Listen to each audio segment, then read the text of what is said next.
नमस्कार। ये सिट्रिक्स की सीरीज़ का तीसरा वीडियो है। पिछले वीडियो में हमने वीडीए इंस्टॉल किया था एक सर्वर के ऊपर। इस वीडियो में हम उस सर्वर से सर्वर के ऊपर बेस्ड एक मशीन कैटलॉग बनाएंगे और डिस्कस करेंगे कि मशीन कैटलॉग और डिलीवरी ग्रुप्स क्या होते हैं और वो कैसे काम करते हैं। तो उसके बारे में हम लोग बात करेंगे। तो ये वो सर्वर है जिस पे वीडीए इंस्टॉल किया था हमने, और अभी आप देख रहे हैं यहाँ पे कि वर्चुअल डिलीवरी एजेंट इंस्टॉल्ड है। एक चीज़ जो मैंने मेंशन नहीं की थी वीडीए इंस्टॉल करते वक्त, कि हमने इसके अंदर एक ही डिलीवरी कंट्रोलर ऐड किया था इंस्टॉलेशन के वक्त। क्योंकि हमारे पास अभी एक ही डिलीवरी कंट्रोलर है इस एनवायरनमेंट में। लेकिन अगर आप प्रोडक्शन इन्वायरमेंट में कोई भी वीडियो ऐड कर रहे हैं तो उसमें सारे डिलीवरी कंट्रोलर आपको ऐड करने चाहिए। और जनरली सिट्रिक्स रेकमेंड करता है कि कम से कम 2 डिलीवरी कंट्रोलर होने चाहिए किसी भी इन्वायरमेंट में, ताकि अगर एक डिलीवरी कंट्रोलर डाउन भी हो जाए तो भी दूसरा जो है अपनी सर्विसेज देता रहे और यूज़र के लिए आउटेज ना हो।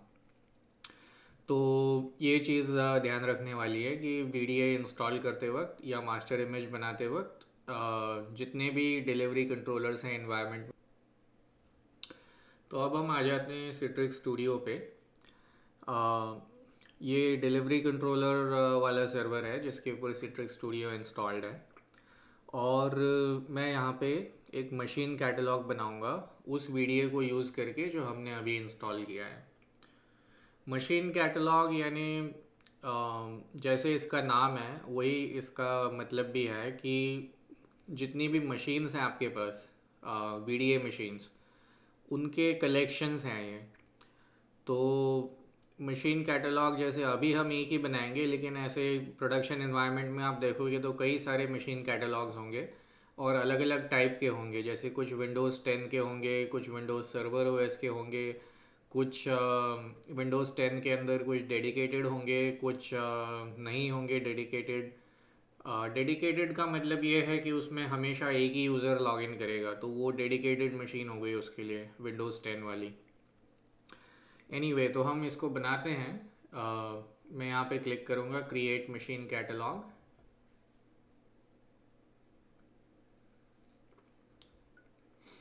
और हमें ये एक इंट्रोडक्शन टाइप दिखा रहा है मशीन कैटलॉग का। तो मैं नेक्स्ट क्लिक करूँगा और फिर हमें यहाँ पे सिलेक्ट करना है कि हमें किस टाइप का मशीन कैटलॉग बनाना है। तो जैसे वीडीए के दो दो तीन टाइप होते हैं। रिमोट पीसी एक्सेस भी एक टाइप होता है। उसी तरह से मशीन कैटलॉग भी इन तीन तरह के हो सकते हैं। तो अगर आपने सर्वर ओएस का मशीन कैटलॉग बनाना है तो मल्टी सेशन ओएस होगा। विंडोज़ 10 है तो वो सिंगल सेशन ओएस होगा। और रिमोट पीसी एक्सेस का मतलब ये होता है कि आपके ऑफिस में जो आपका पीसी है उसके ऊपर आपने वीडियो इंस्टॉल कर दिया और फिर उसको आप रिमोटली एक्सेस कर रहे हो। तो ये दोनों चीज़ें हम नहीं कर रहे हैं अभी। हम सर्वर ओएस पे हमने वीडियो इंस्टॉल किया है, तो हम मल्टी सेशन ओएस चूज़ करेंगे और जाएंगे नेक्स्ट। अभी नेक्स्ट चीज़ ये पूछ रहा है कि आपके मशीन मैनेजमेंट की स्ट्रैटेजी क्या है। इसका मतलब ये है कि मशीन्स पावर मैनेज्ड है या नहीं है, जो स्टूडियो जो है वो मशीन्स को रीबूट वगैरह कर पाएगा या नहीं। तो इसमें आप देखोगे कि एक दो ऑप्शंस जो हैं वो सारे डिसेबल्ड हैं। वो इसलिए डिसेबल्ड हैं क्योंकि मैंने अपने स्टूडियो को किसी हाइपरवाइज़र से अभी कनेक्ट नहीं किया है, और बगैर बगैर हाइपरवाइज़र के इसके पास स्टूडियो के पास कोई एबिलिटी नहीं होती है कि ये मशीन्स को रीबूट वगैरह कर सके। तो इसलिए इसमें बाय डिफ़ॉल्ट अभी एक ही ऑप्शन आ रहा है कि machines that are not power managed. जो कि हमारे लिए ठीक है। अभी हम बाद में जब हाइपरवाइज़र ऐड करेंगे तो हम दूसरे मशीन कैटलॉग्स बना सकते हैं जो कि पावर मैनेज्ड होंगे।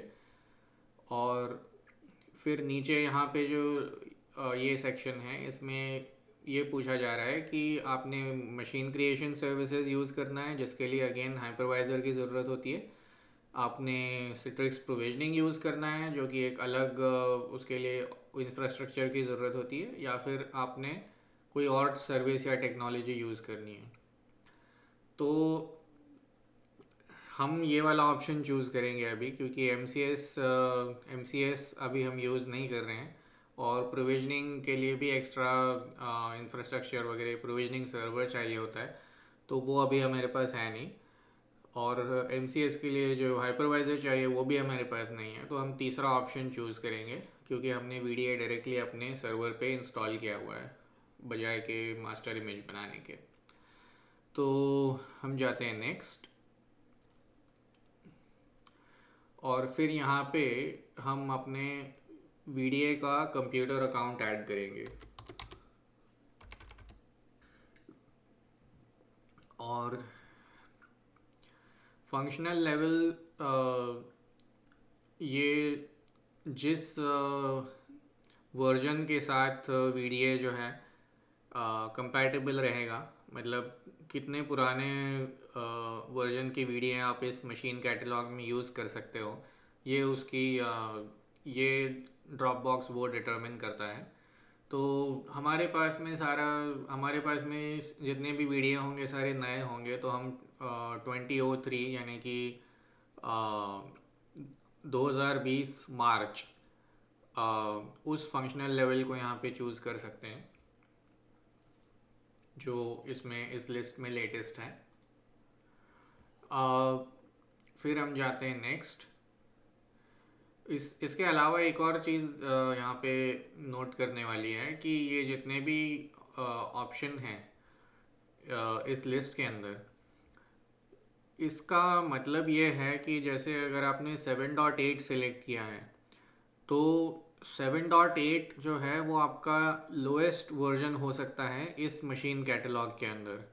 अगर आपके पास बाकी के वीडियो जो हैं वो उनके ऊपर 2106 या लेटेस्ट वीडियो का सॉफ्टवेयर है, तो वो वीडियो वैसे ही काम करेंगे इस मशीन कैटलॉग के अंदर। उसके ऊपर 2106 के सारे फीचर्स अवेलेबल होंगे। सिर्फ ये है कि अगर आपके पास एक दो कोई वीडियोज़ हैं जो पुराने वर्जन पे हैं, जो 7.8 पे हैं या 7.7 पे हैं, तो वो भी आपके चल जाएंगे अगर आप ये वाला ऑप्शन चूज़ करते हो। तो हमें इसकी ज़रूरत नहीं है, क्योंकि हमारे पास एक ही वीडियो है और वो लेटेस्ट वर्जन का है, तो हम जाएंगे नेक्स्ट। और फिर हमें इसको एक नाम देना है, तो हम इसका नाम रखेंगे वीडियो 2106। और हम चाहें तो एक डिस्क्रिप्शन भी दे सकते हैं, मैं सेम चीज़ डिस्क्रिप्शन में कॉपी कर देता हूँ, और फिर फिनिश।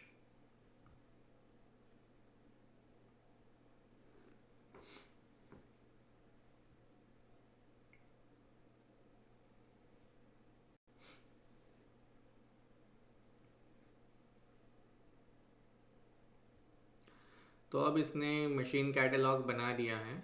अगर आप इसमें डबल क्लिक करके देखो तो ये आपको मशीन कैटलॉग के अंदर जो सर्वर्स हैं उनकी इन्फॉर्मेशन दिखाएगा।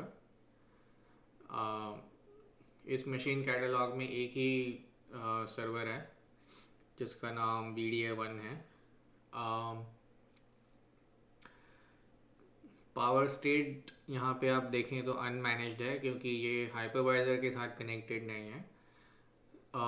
मेंटेनेंस मोड जो है ये इस चीज़ के लिए होता है कि जैसे आपके पास एक मशीन कैटलॉग के अंदर 10 वीडियो हैं, 10 मशीन्स हैं, और उसमें से कुछ मशीन के ऊपर आपको पैचिंग करनी है या कोई इस टाइप की चीज़ करनी है, जिसके लिए आपको जो है वो उस मशीन कैटलॉग से हटाने की ज़रूरत है उन मशीन्स को। तो उस केस में आप यहाँ पे आके टर्न ऑन मेंटेनेंस मोड कह सकते हो, और उससे क्या होगा कि कोई भी यूज़र उसके ऊपर उस वीडियो के ऊपर लॉगिन नहीं कर पाएगा। लेकिन यहाँ पे नोट करने वाली बात यह है कि अगर कोई यूज़र ऑलरेडी लॉक्ड ऑन है इसके ऊपर, वीडीए के ऊपर, जैसे सर्वर ओएस के केस में कई सारे सेशन हो सकते हैं, 10-15 सेशन हो सकते हैं, तो उन सेशंस को आपको पहले लॉग ऑफ करना पड़ेगा।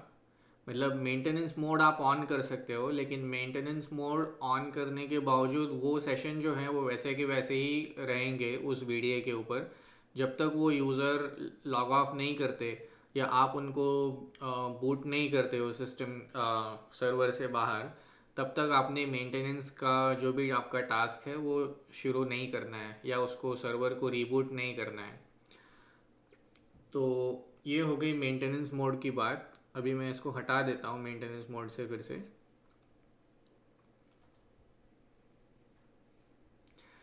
और एक और चीज़ यहाँ पे जो दिखाई दे रही है हमें, रजिस्ट्रेशन स्टेट। तो कोई भी वीडीए जब बूट होता है तो वो पहले जाके अपने डिलीवरी कंट्रोलर के साथ रजिस्टर करता है। और अगर मल्टीपल डिलीवरी कंट्रोलर्स हैं आपके इन्वायरमेंट में, तो किसी भी डिलीवरी कंट्रोलर के साथ जाके आपका वीडीए जो है वो रजिस्टर कर सकता है। तो अगर ये रजिस्ट्रेशन स्टेट अनरजिस्टर्ड है या अननोन है, तो आपके वीडीए में कुछ ना कुछ प्रॉब्लम है और उसको ट्रबल शूट करने की ज़रूरत है। अम, अभी ये रजिस्टर्ड दिखा रहा है तो अपने लिए अच्छा है ये। और हम इसको जो है एक डिलीवरी ग्रुप के साथ यूज़ कर सकते हैं अभी। तो अब हम बनाएंगे अपना डिलीवरी ग्रुप।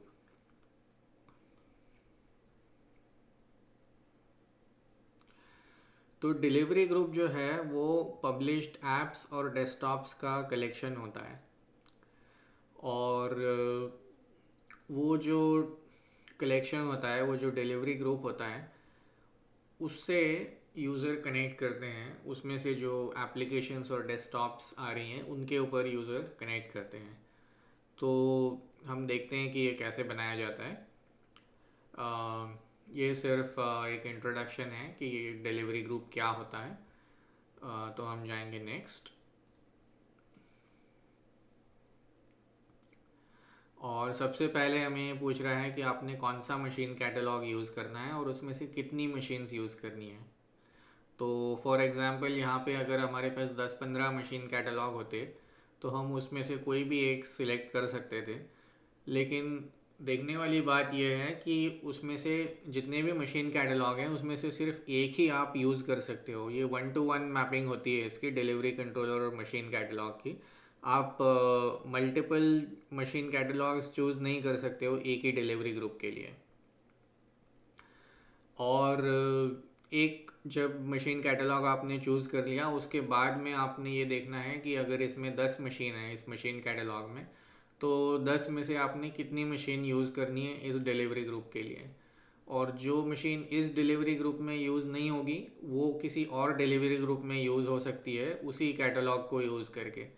लेकिन अगर आपने 10 की 10 मशीन यहाँ यूज़ कर ली है तो फिर ये मशीन कैटलॉग आपको दूसरे किसी डिलीवरी ग्रुप के साथ यूज़ करते नहीं आएगा।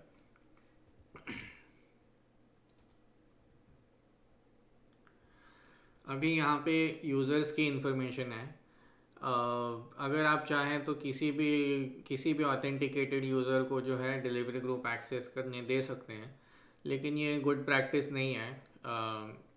हम एज एडमिनिस्ट्रेटर्स हम चाहेंगे कि हमारे जितने भी यूज़र्स हैं वो हमें पता हो कि कौन कौन सी एप्लीकेशन एक्सेस कर रहा है। तो हम इसमें एक यूज़र ऐड करेंगे जो कि एडमिनिस्ट्रेटर यूज़र है। और हम जाएंगे, तो इसका मतलब ये है कि अब सिर्फ एडमिनिस्ट्रेटर यूज़र ही इस डिलीवरी ग्रुप को एक्सेस कर पाएगा। कोई भी यूज़र आके एक्सेस करना चाहेगा तो वो बाय डिफ़ॉल्ट नहीं कर सकता।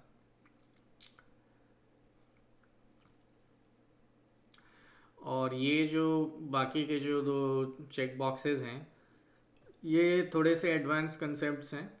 तो बेसिकली पहला वाला तो अनऑथेंटिकेटेड अनोनिमस यूज़र्स के लिए है, जो कि जिसमें ये वाला जो ऑप्शन है इसमें ऑथेंटिकेटेड यूज़र है, मतलब आपके डोमेन पे जो यूज़र है वो सारी चीज़ें एक्सेस कर पाएगा। ये वाले ऑप्शन में आपको डोमेन यूज़र की भी ज़रूरत नहीं है। तो जैसे कोई कियोस्क हो गया, जहाँ पे आपने बस यूज़र के साथ यूज़र को कुछ इन्फॉर्मेशन देनी है और ऑथेंटिकेशन वहाँ पे ज़रूरी नहीं है, तो वहाँ पे आप ये वाला ऑप्शन यूज़ कर सकते हो। और ये जो जोन की बात है ये हम बाद में करेंगे, सेकंड वाला जो चेक बॉक्स है। ये थोड़ा सा एडवांस टॉपिक है, इसकी बात हम बाद में करेंगे। अब आते हैं हम एप्लीकेशंस की स्क्रीन पे। और ये जो एप्लीकेशंस की स्क्रीन है, यहाँ पे हम एप्लीकेशंस ऐड करेंगे जो कि यूज़र यूज़ कर सकते हैं। और ये एप्लीकेशंस वो सारी एप्लीकेशन हैं जो हमारे VDA पे इंस्टॉल्ड है। तो हमारा जो सर्वर है जिसका नाम है VDA1, उसमें से हमें कोई भी एप्लीकेशन अगर पब्लिश करनी है यूज़र्स के लिए तो हम यहाँ से कर सकते हैं। वो जो ड्रॉप डाउन था उसमें से मैंने पहला वाला ऑप्शन चूज़ किया है कि add applications from start menu. तो उस VDA1 सर्वर के स्टार्ट मेन्यू में जितनी भी एप्लीकेशन दिखाई दे रही हैं वो आप यहाँ से चूज़ कर सकते हो और वो पब्लिश हो जाएंगी। तो फॉर एग्ज़ाम्पल मैंने कैलकुलेटर और कमांड प्रॉम्प्ट यूज़ किया है, और मैं नोटपैड और पेंट को भी पब्लिश कर देता हूँ। Let's have RDP as well. ठीक है, तो यहाँ पे मैंने ओके कर दिया। और इसके अलावा स्टार्ट मेन्यू से चूज़ करने के अलावा आप मैन्युअली भी ऐड कर सकते हो एप्लीकेशन। मैन्युअली ऐड करने के लिए आपको एग्जीक्यूटेबल फाइल का पाथ देना है। तो फॉर एग्ज़ाम्पल ये VDA के ऊपर आप जाओगे, लॉगिन करोगे, और मतलब VDA के फाइल सिस्टम को एक्सेस कर रहे हो, C ड्राइव को एक्सेस कर रहे हो यहाँ से, और आप गए प्रोग्राम फाइल्स में। फॉर एग्ज़ाम्पल इंटरनेट एक्सप्लोरर आपने पब्लिश करना है तो आई एक्सप्लोर उसकी जो exe होती है वो आपने यहाँ पे सिलेक्ट कर ली। और एप्लीकेशन का नाम आप यहाँ पे सेट कर सकते हो। जैसे ये इसने बाय डिफ़ॉल्ट exe का नाम लिया है, बट अगर आप इसको इंटरनेट एक्सप्लोरर पूरा टाइप करना चाहते हो नाम, तो वो आप कर सकते हो। और ये जो नाम है ये यूज़र को दिखाई देगा। अगर आपको एज एन एडमिनिस्ट्रेटर कुछ और नाम चाहिए, या if you are comfortable with I explore जो उसकी exe का नाम है, तो आप उसको सेम रख सकते हो, या फिर इंटरनेट एक्सप्लोरर पूरा स्पेल आउट कर सकते हो। तो हम इसको ओके क्लिक करेंगे तो यहाँ पे हमारा इंटरनेट एक्सप्लोरर भी आ गया अभी एज एन एप्लीकेशन। और अगर हम इसकी प्रॉपर्टीज़ में जाएं अभी, तो ये जो आइकॉन है ये बाय डिफ़ॉल्ट जो हमने exe सिलेक्ट करी है उसमें से आता है, लेकिन अगर आप चाहें तो इसको चेंज भी कर सकते हैं। तो फॉर एग्ज़ाम्पल ये वाला आइकॉन हमें अभी दिखाई दे रहा है यहाँ पे, और सिट्रिक्स के कुछ डिफ़ॉल्ट आइकॉन्स भी होते हैं। तो आप जो भी आइकॉन उस एप्लीकेशन को देना चाहें वो दे सकते हैं। तो फॉर एग्ज़ाम्पल मैंने ये वाला आइकॉन सिलेक्ट कर लिया है। और यूज़र एक टाइम पे कितने सेशंस लॉन्च कर सकता है इस एप्लीकेशन के।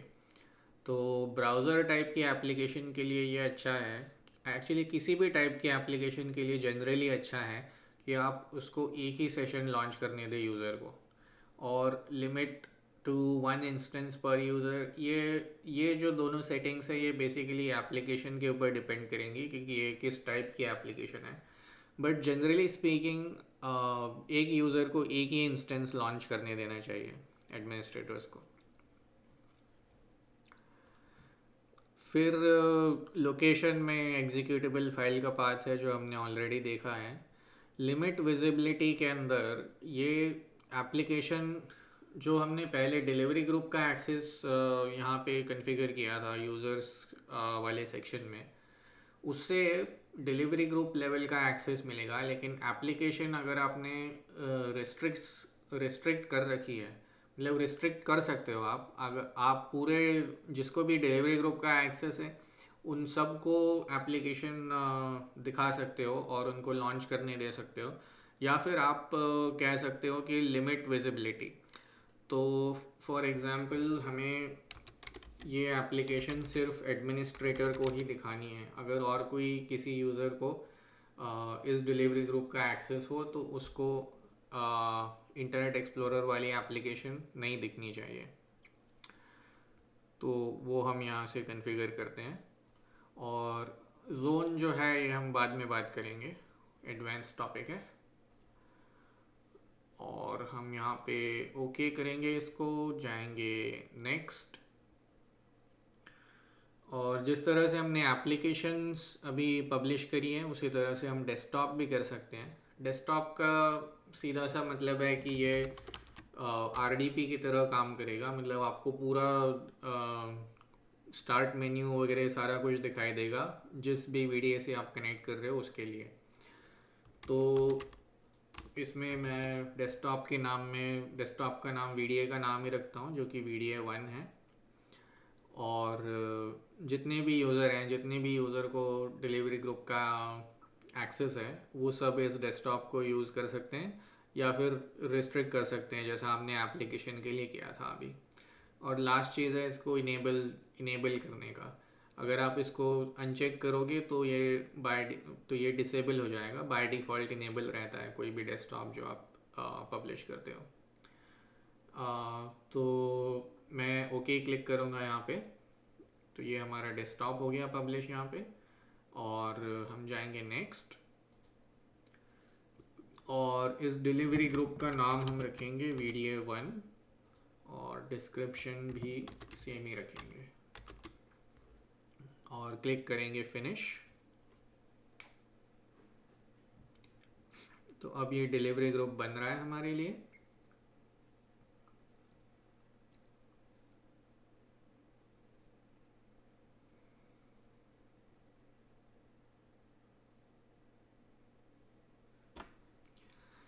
तो अब ये डिलीवरी ग्रुप हमें दिखाई दे रहा है।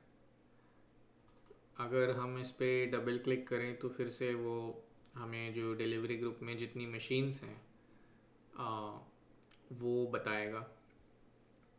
यहाँ पे आप नोटिस करोगे कि रजिस्ट्रेशन स्टेट जो है वो रजिस्टर्ड नहीं है बट इनिशियलाइजिंग है, क्योंकि वीडियो अभी रजिस्टर कर रहा है इस डिलीवरी ग्रुप के साथ में। तो अगर हम इसको रिफ़्रेश करेंगे तो ये जो है रजिस्टर्ड स्टेट में हमें दिखाई देना चाहिए, जो कि अब दिखाई दे रहा है।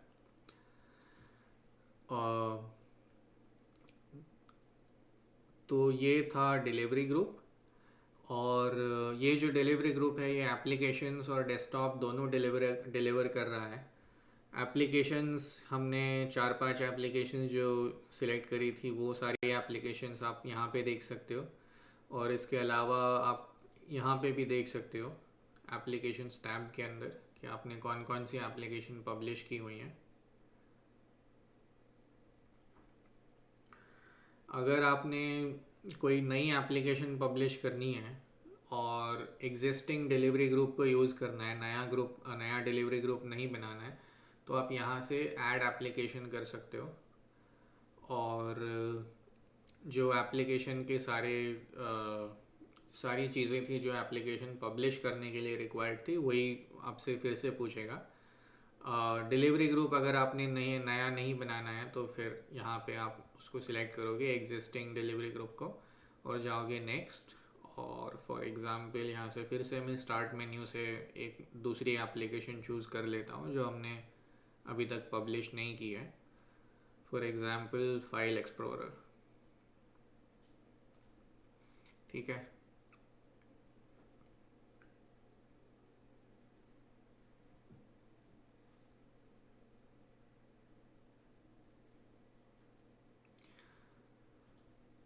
तो इस तरह से आपकी एक नई एप्लीकेशन उसी डिलीवरी ग्रुप के अंदर पब्लिश हो जाती है। तो ये था आपका इंट्रोडक्शन मशीन कैटलॉग और डिलीवरी ग्रुप्स के बारे में और पब्लिश्ड एप्लीकेशंस और डेस्कटॉप्स के बारे में। इस वीडियो में हम इतना ही डिस्कस करेंगे। आगे और भी एडवांस टॉपिक्स हैं और भी नए वीडियोस आएंगे इस सीरीज़ में। तो अगले वीडियो में मुलाकात होगी। धन्यवाद।